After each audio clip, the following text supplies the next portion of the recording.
está claro entonces que ese populismo penal no funciona per se. Vamos entonces a esa estrategia de prevención. Pero dentro de la estrategia de prevención, señor ministro, está el tema de la estructura de la justicia ecuatoriana. Y cuando se mira a la Asamblea, dice, ¿por qué no hay reformas? Pero el problema no solo que no hay reformas, el problema es por qué la justicia no funciona. Acumulación de penas ya existe. La caducidad de la prisión preventiva existe en un año, que es un plazo, yo diría, importante, pero el tema pasa es que el 95% de los casos va a la caducidad. Entonces, ¿cuál es el problema? ¿Es el plazo de la caducidad o es que los jueces no emiten las resoluciones adecuadamente? Y el tema es por qué no las emiten. Sí, bueno, en realidad aquí también debemos establecer que en esta desestructuración de nuestro país y de nuestra vida cotidiana que se ha dado durante estas últimas 2 décadas,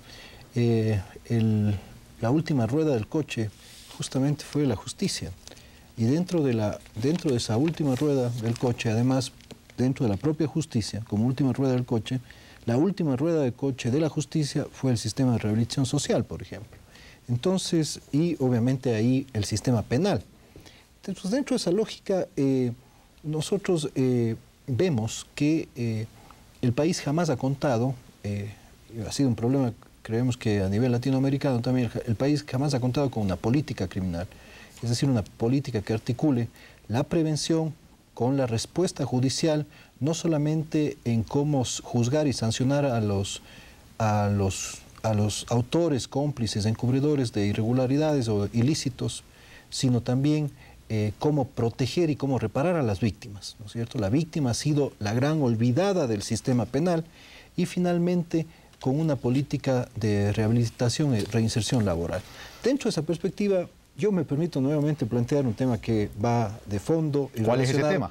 Y relacionado al segundo eje que le planteé en la política criminal que la estamos estructurando, el de respuesta judicial.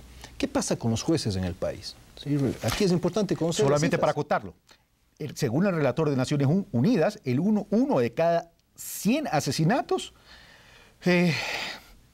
tiene sentencia. Es decir, 99 de cada 100 asesinatos terminan en la impunidad.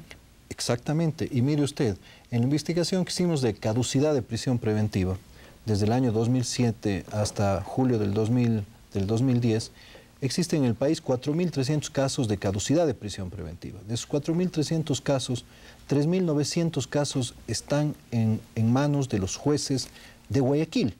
3.900 casos. Pero sin embargo, tenemos un Consejo de la Judicatura que tuvo la oportunidad histórica de transformar y dejar allanado el camino para el Consejo de la Judicatura permanente, ¿no es cierto?, que se nombrará, ya se designará en agosto del próximo año. Tuvo esa oportunidad histórica que, entre paréntesis, la perdió, ¿no? La perdió y incluso la desechó, la mandó por cualquier caño, en realidad. No hizo la transformación. Mire usted que hay jueces en Guayaquil que tienen el récord. En realidad yo creo que esto es un tema para ponerlo incluso en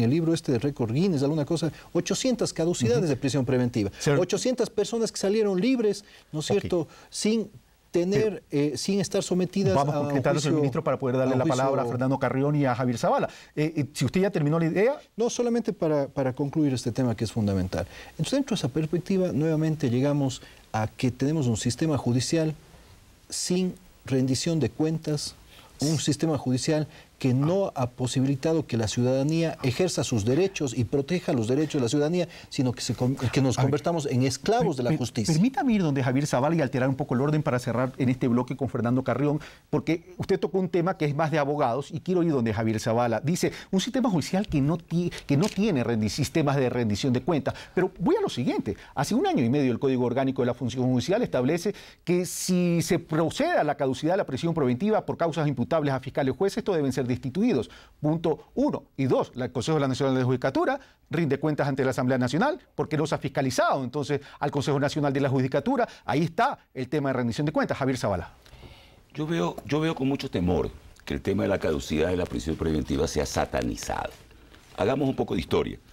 La caducidad de la prisión preventiva, cuando se establece en el ordenamiento jurídico ecuatoriano, no es más que respetando pactos y acuerdos internacionales que establecen básicamente que la prisión preventiva no puede ser una condena anticipada. Por lo tanto, debe tener plazos razonables. de vigencia. Ahora, ¿a qué obedece ese concepto? A que el que está recluido por prisión preventiva, lo único que tiene en su contra son indicios de responsabilidad o de participación criminal. Nada más.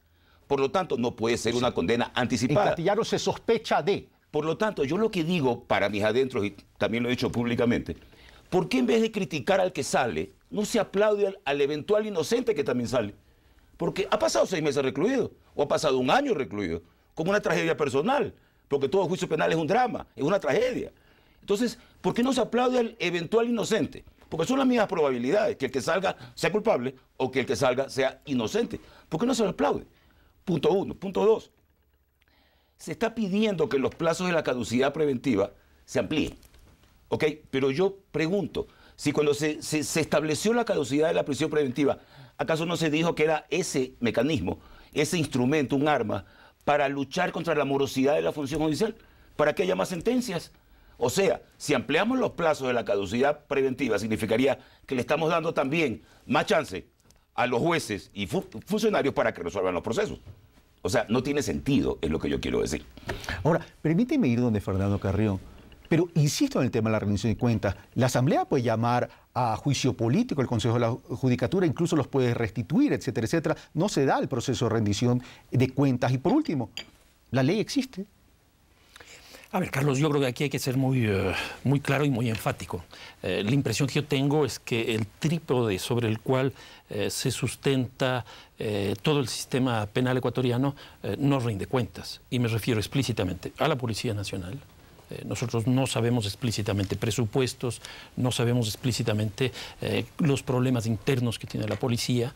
En segundo lugar está lo que estamos discutiendo este rato, todo el sistema judicial, obviamente que tampoco tiene rendición de cuentas, y la cárcel tampoco. Y muy poco nos dedicamos a la cárcel. Y yo creo que ese es uno de los grandes problemas. Hace poco hice un estudio que era del 2003 al 2006 para ver cuánto se había invertido en cada uno de estos 3 instituciones. En el caso de la policía se triplicó los recursos, se triplicó el número de efectivos policiales y yo creo que ahí no se reclutó muy bien a la policía en esos años. En segundo lugar, el sistema de justicia se duplicó y la cárcel en 0. Se mantuvo exactamente igual el presupuesto. Entonces, ¿qué es lo que ocurre?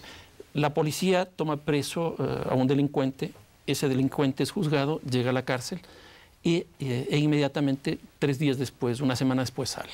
Y lo que tenemos es esta rueda giratoria permanente que hace que una persona haya entrado a la cárcel 15 veces, 20 veces, lo cual significa que la policía trabajó 15 veces, que la justicia trabajó 15 veces y que la cárcel trabajó 15 veces. ¿Con el mismo sujeto? Con el mismo sujeto. Entonces, ahí hay un problema que no está resuelto y yo creo que uno de los grandes cambios que se ha producido en este gobierno, diría yo, son algunos cambios institucionales. Por ejemplo, uno, el hecho de que el Ministerio del Interior se dedique exclusivamente a seguridad ciudadana. En segundo lugar, la creación del Ministerio de Justicia. ¿Por qué? Porque aquí ya tenemos la posibilidad del manejo de la cárcel, no de manera autónoma, sino en base a una articulación con las otras partes. La policía no habla con la justicia no habla con la cárcel.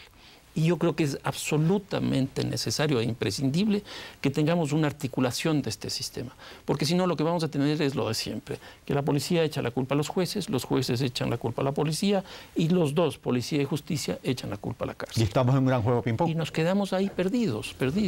Y entonces no tenemos rehabilitación. Okay. Gracias, Fernando Carrión. Volvemos del corte y comienzo con el ministro preguntando cómo articular entonces toda esta estrategia a efectos de tener soluciones pragmáticas. Venimos luego de esta pausa. Recuerde, esto es Pulso Político aquí en TC Televisión.